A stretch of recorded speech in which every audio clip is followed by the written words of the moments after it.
무화과 나무의 교훈이라는 말씀으로 여러분과 은혜를 나누기를 원합니다. 여러분들이 잘 아는 예화 하나를 하겠습니다. 꽃다운 나이에 혼자 되어서 자식을 생명같이 여기며 외아들을 키워낸 어머니 이야기입니다. 가시고기처럼 자기 몸이 으스러워지는 줄도 모르고 분에 넘치도록 그 아들 하나 뒷바라지를 했습니다. 아들은 어머니의 기대에 부응해서 많은 사람들이 부러워하는 청년으로 성장했고, 아들은 이 가난을 이겨내기 위해서 돈을 더 벌어야겠다. 그래서 어머니를 홀로 남겨놓고 중동으로 떠납니다. 그리고 그곳에서 열심히 일했습니다. 그리고 고향에 계신 어머니를 위해서 매달 송금을 했습니다. 그런데 이 어머니는 늘 굶주렸고 동네의 험한 일을 도맡아 했습니다. 고향 사람들은 어머니를 돌보지 않는 불효한 자식이다 라고 아들을 욕했고, 그런데 어느 날 목사님이 그 어머니를 신방가게 되었습니다.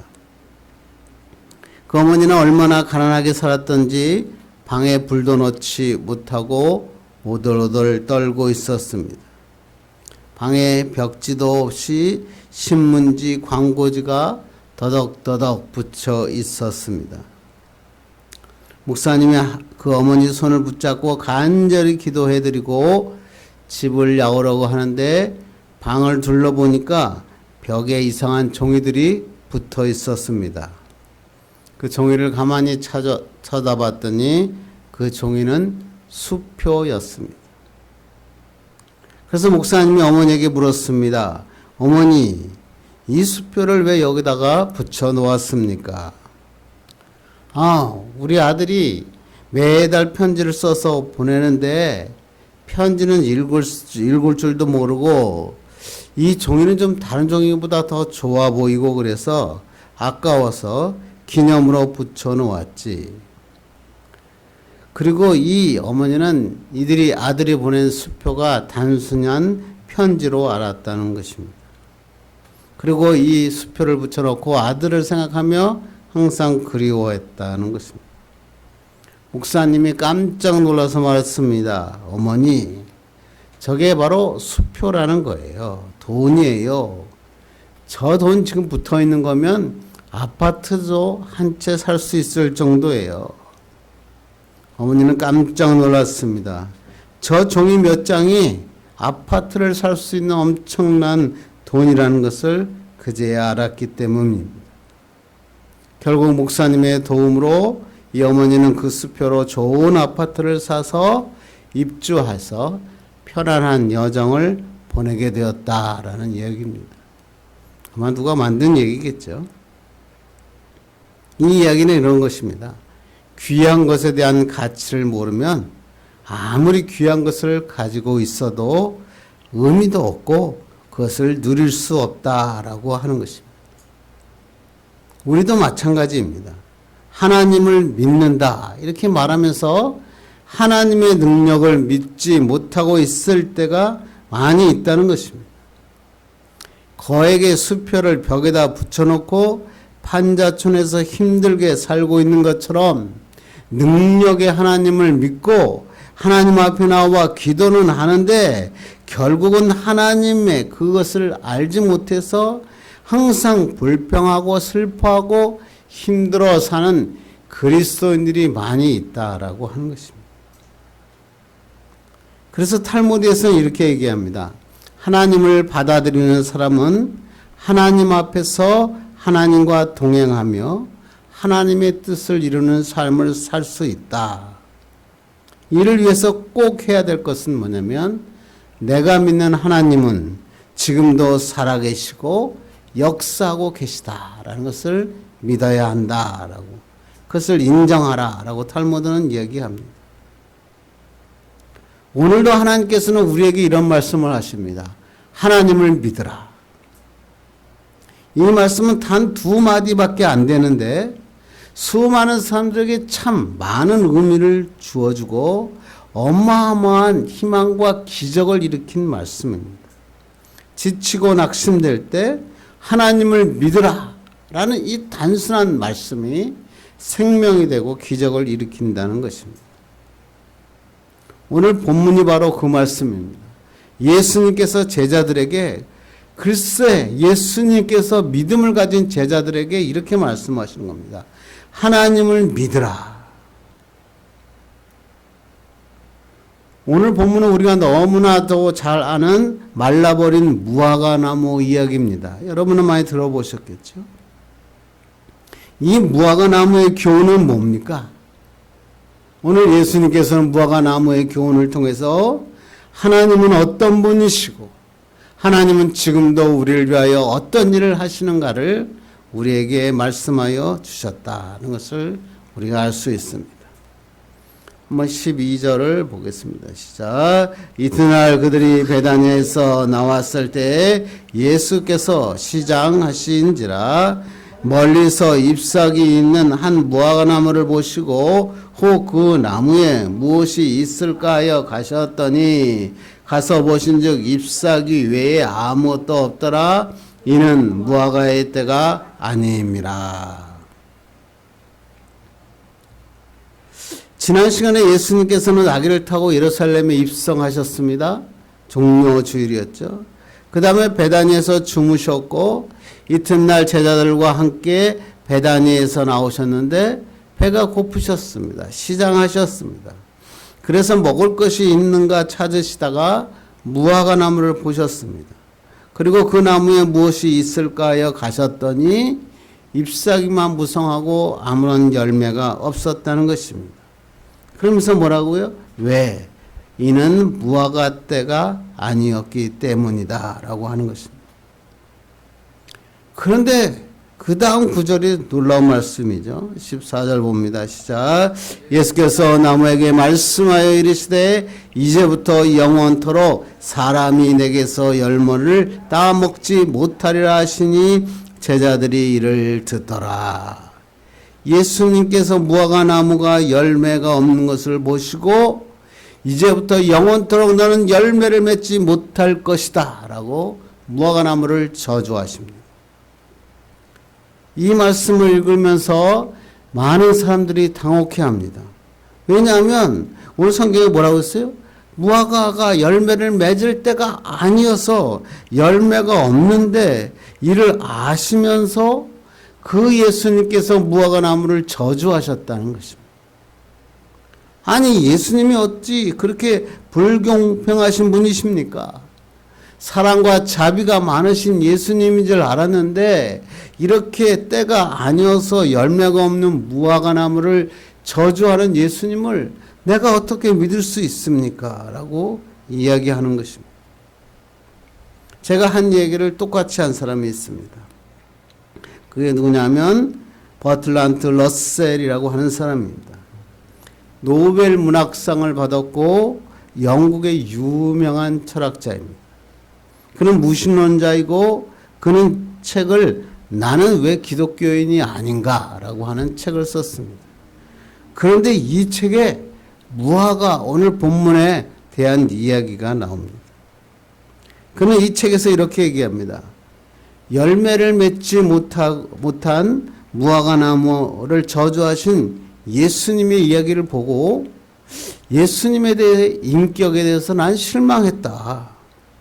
그래서 나는 예수님을 믿을 수 없다. 믿음을 가질 수 없었다라고 이 러셀이라고 하는 것은 얘기합니다.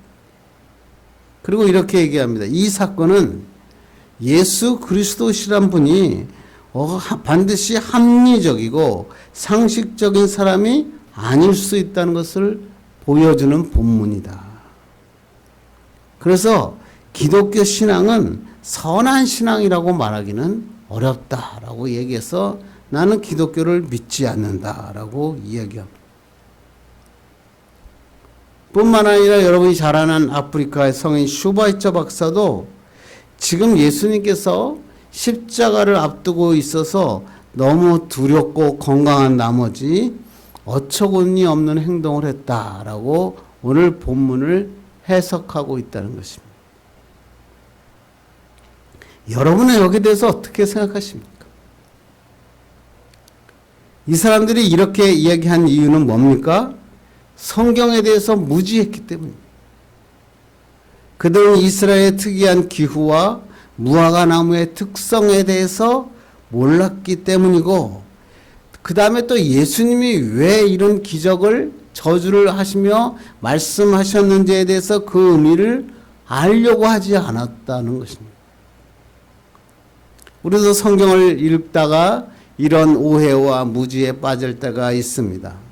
성경을 자기가 아는 지식 안에서 성경을 해석하려고 합니다. 자기의 입장에서 이해하려고 합니다. 그런데 하나님의 말씀은 우리의 지식으로 가둘 수 있는 게 아닙니다.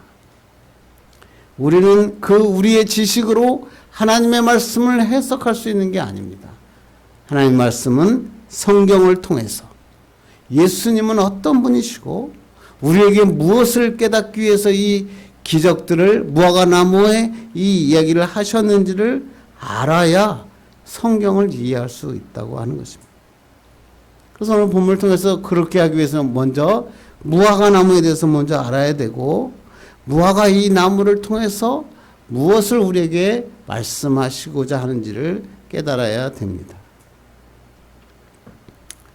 이스라엘의 무화과 나무는 6월절이 있는 4월부터 초막절에 있는 10월까지 모두 5번의 열매를 맺습니다.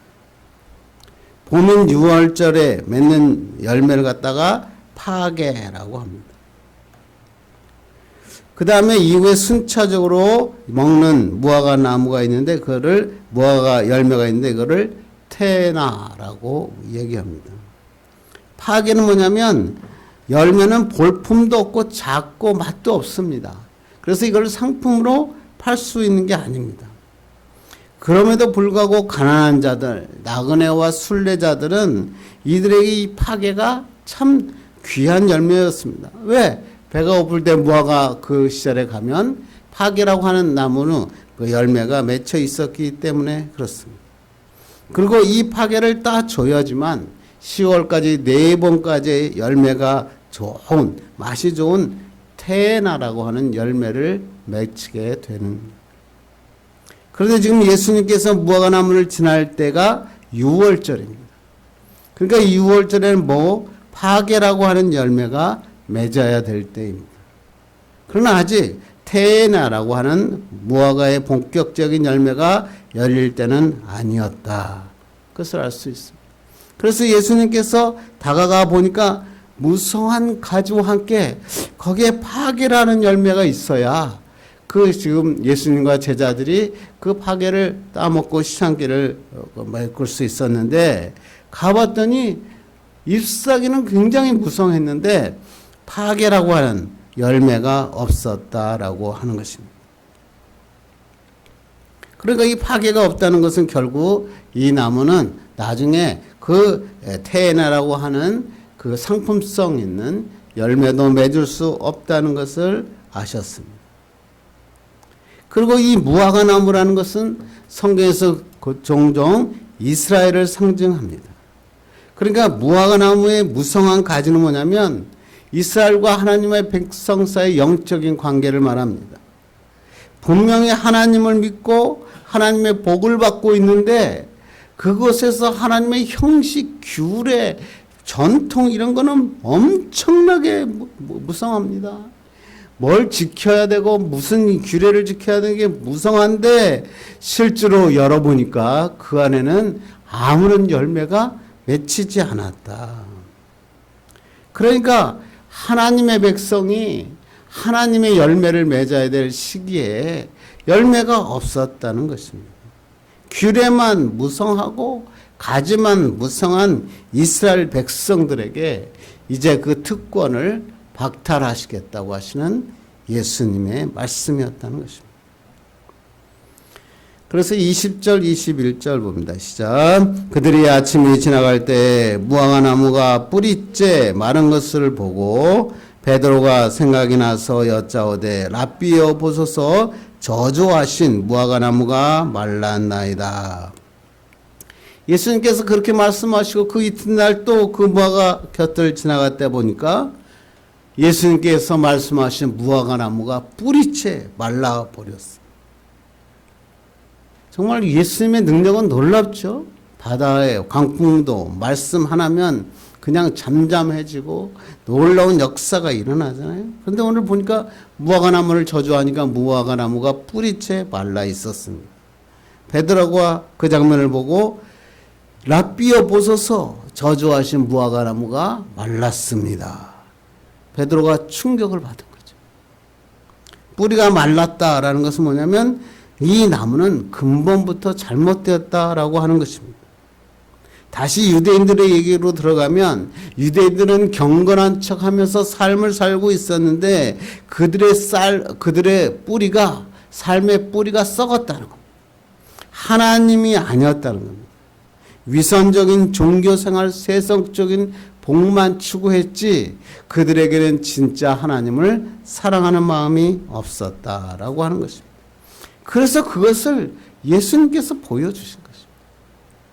그래서 그 말씀을 이해를 해야겠죠. 그러면서 예수님께서 이 무화과나무가 왜 말랐는지, 왜 뿌리째 말랐는지 그 제자들에게 설명을 하고 있습니다. 그래서 오늘 본문을 통해서 그러면 무화과나무의 교훈은 무엇이고 우리는 이 교훈을 통해서 어떤 말씀을 받아야 되는지 성경을 통해서 살펴보기를 원합니다. 가장 첫 번째 무화과나무의 첫 번째 교훈은 하나님을 믿으라. 그러니까 베드로가 지금 마른 걸 보고 지금 당혹해하고 있어요. 아니 어제 말씀하신 그 무화과나무가 뿌리째 말랐습니다. 그랬더니 예수님이 갑자기 이런 말씀을 하십니다. 22절 읽겠습니다. 시작. 예수께서 그들에게 대답하여 이르시되 하나님을 믿으라. 뿌리채 무화과나무가 마른 걸 보고 지금 충격에 빠져 있는 베드로에게 예수님께서 하나님을 믿으라. 여러분이 보기엔 좀 뜻밖의 말씀 아닙니까? 제가 원어를 찾아봤더니 원어를 직역했더니 이럽니다. 하나님의 믿음을 가져라. 하나님에 대한 올바른 믿음을 가져라 라고 하는 것입니다. 무슨 말씀입니까? 제자들도 하나님을 믿었죠.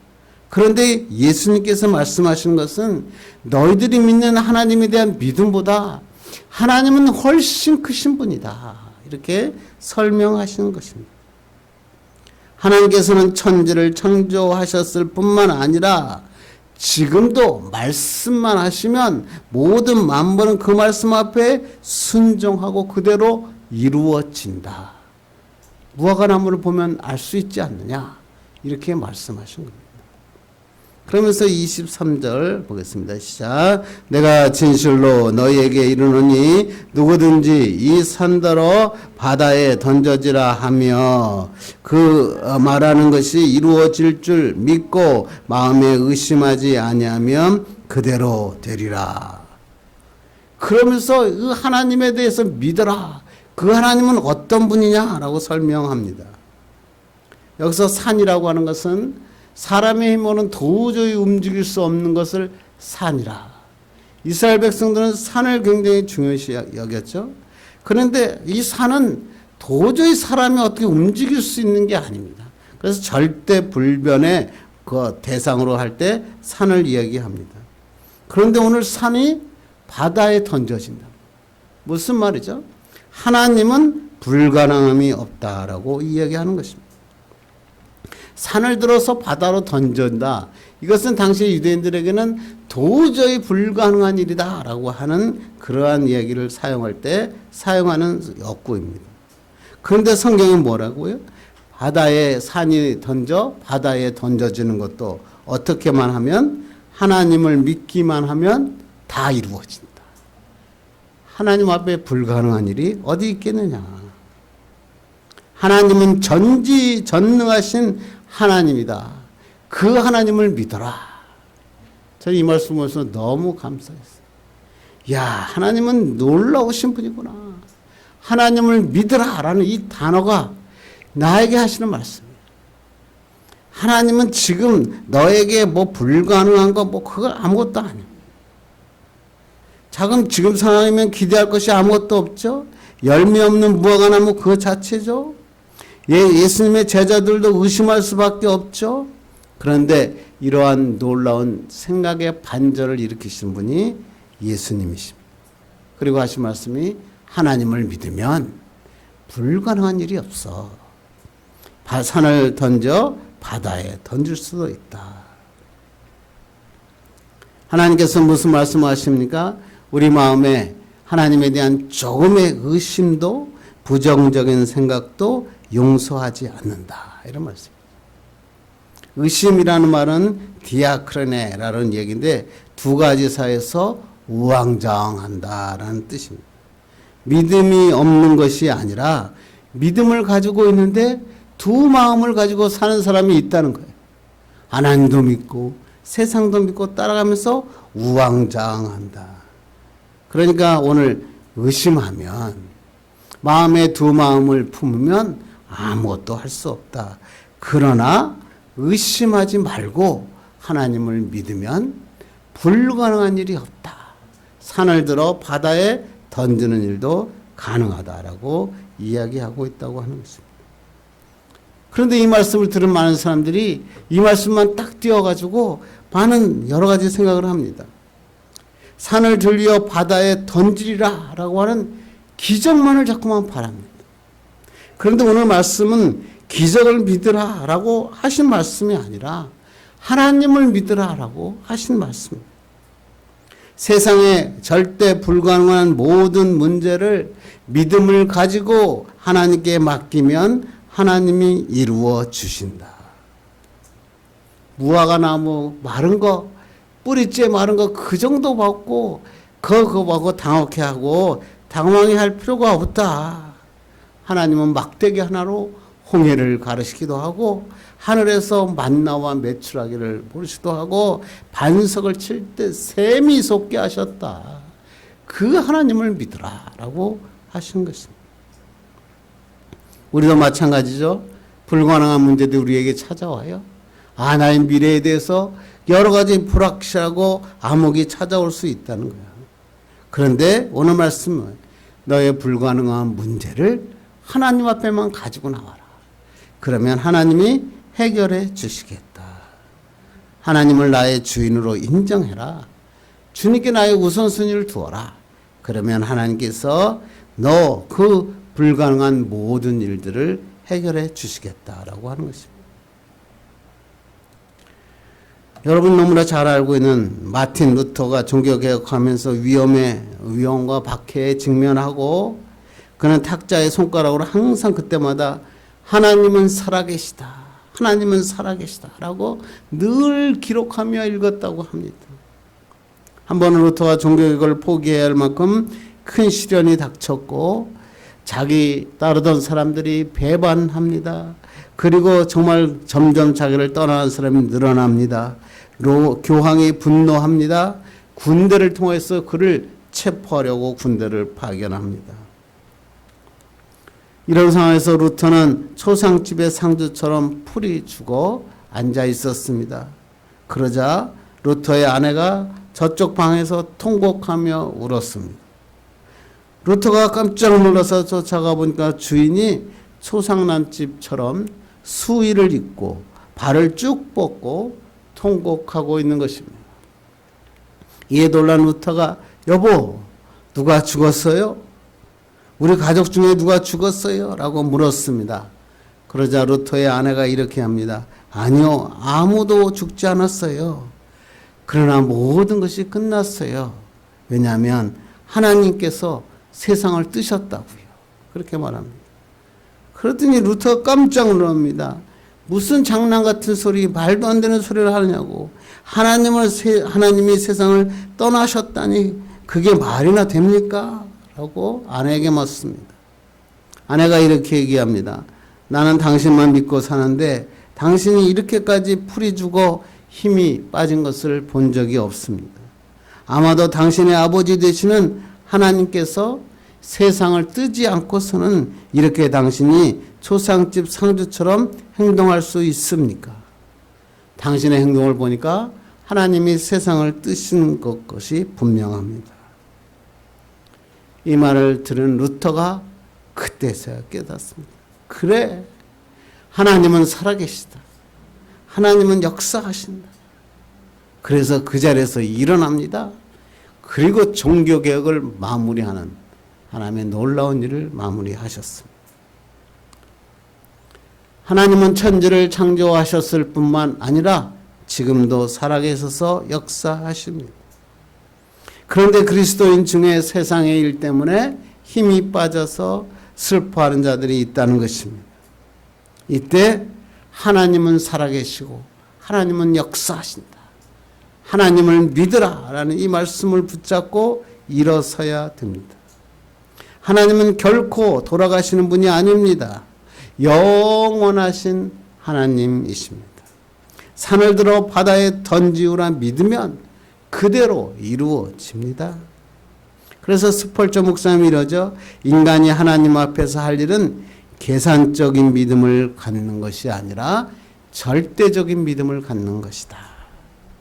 계산은 우리가 하는 게 아니라 하나님만이 하신다. 우리가 계산하면 기적이 일어날 수 없지요. 우리의 과학으로는 일어나는 것을 기적이라 그러지 않죠.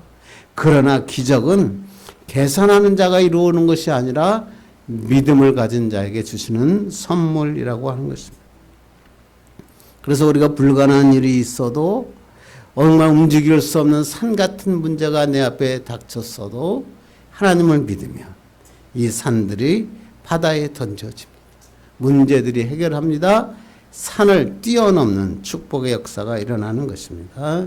이런 무화과나무의 교훈을 받고 살아가기를 간절히 바랍니다. 두 번째, 무화과나무의 두 번째 교훈은 기도하고 구하는 것은 받을 줄로 믿으라. 즉 기도의 응답을 믿으라라는 것입니다. 24절을 보겠습니다. 시작. 그러므로 내가 너에게 말하노니 무엇이든지 기도하고 구하는 것은 받은 줄로 믿으라. 그리하면 너에게 그대로 되리라. 무화과나무가 마른 걸 보고 지금 제자들이 이게 어떻게 된 일입니까? 그랬더니 예수님께서 하나님을 믿으라 이렇게 얘기를 하셨어요. 그 이 산대로 바다에 던져지라면 던져질 것이다. 이 하나님의 위대하신 능력을 믿어라.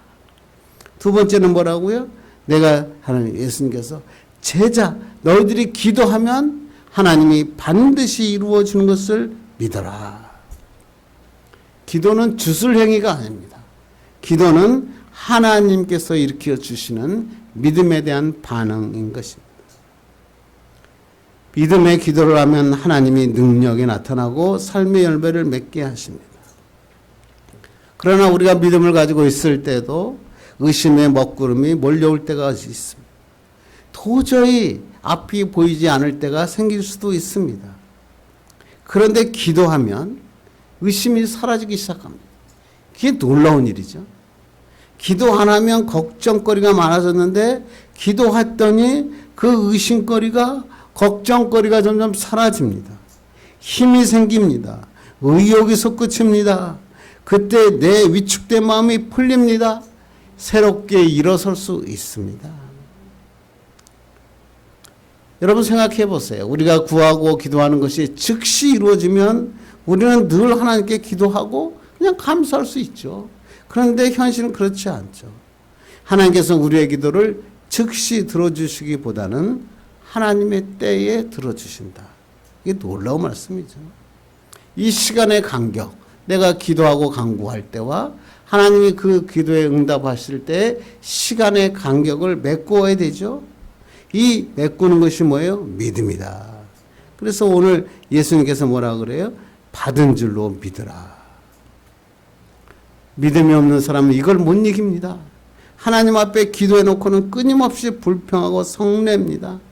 그러나 믿음은 보이지 않는 것들의 증거다. 그렇죠? 히브리서 11장 말씀이 그 말씀을 읽겠습니다. 시작. 믿음은 바라는 것들의 실상이요 보이지 않는 것들의 증거니. 실상이란 말이 뭐예요? 내가 소유하지 있지는 못했지만 실제로 소유한 것과 같다. 그 말이죠. 한 번도 보지 못했지만 그것은 반드시 이루어지는 증거를 가져라. 그런데 많은 사람은 믿음을 오해하죠. 하나님에 나와서 될 줄로 믿습니다. 주실 줄로 믿습니다. 그리고 자신의 소원대로 막 응답되라고 간절히 간구합니다. 그래 놓고는 자기의 소원대로 이루어지지 않으면 하나님을 떠납니다. 교회를 떠나요.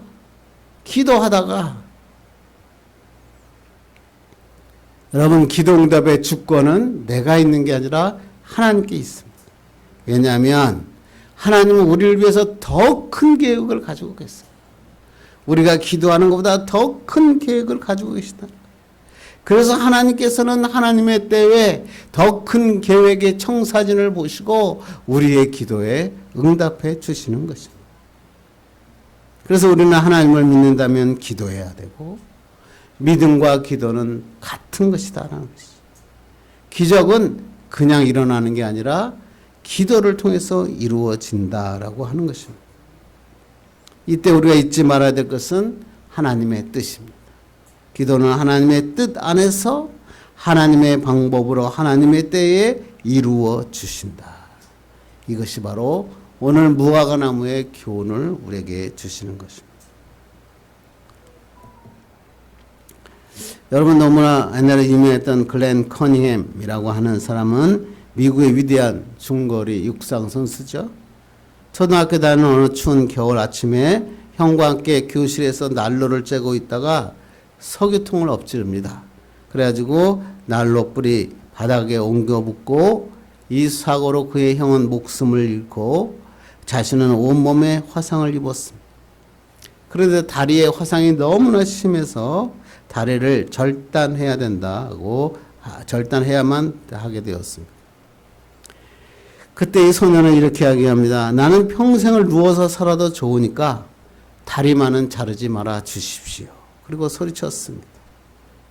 그래서 다리를 자르지 않았지만 그런 평생을 침대에 살 수밖에 없었습니다.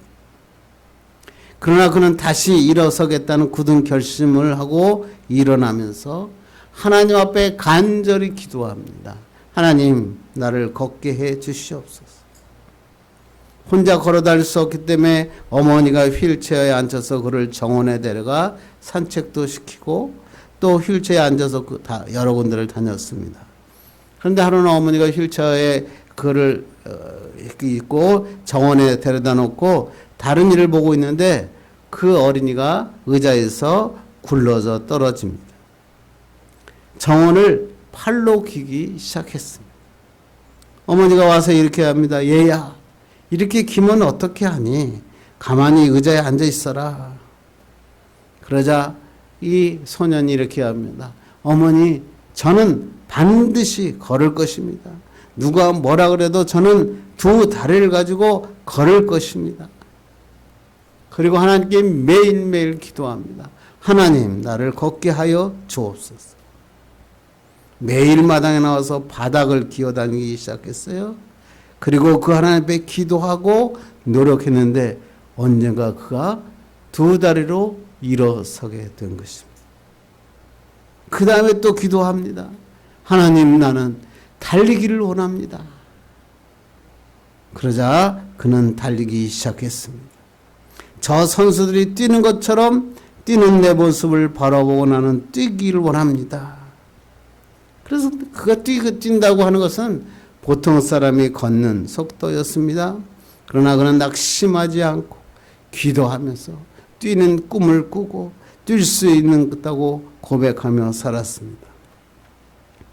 어머니가 그 정도면 됐다 그렇게 얘기했네. 아니에요. 저는 단거리 달리기 선수가 될 겁니다.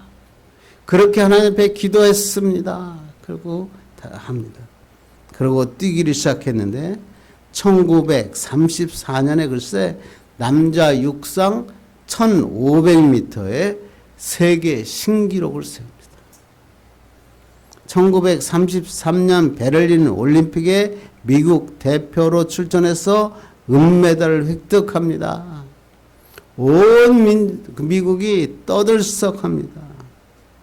잘라버려야 될 두 다리를 가졌지만 걷고 뛰겠다는 꿈을 가지고 믿음을 가지고 기도할 때 하나님이 기적을 일으키셔 주셨고 육상 선수의 꿈을 이루어 주셨다.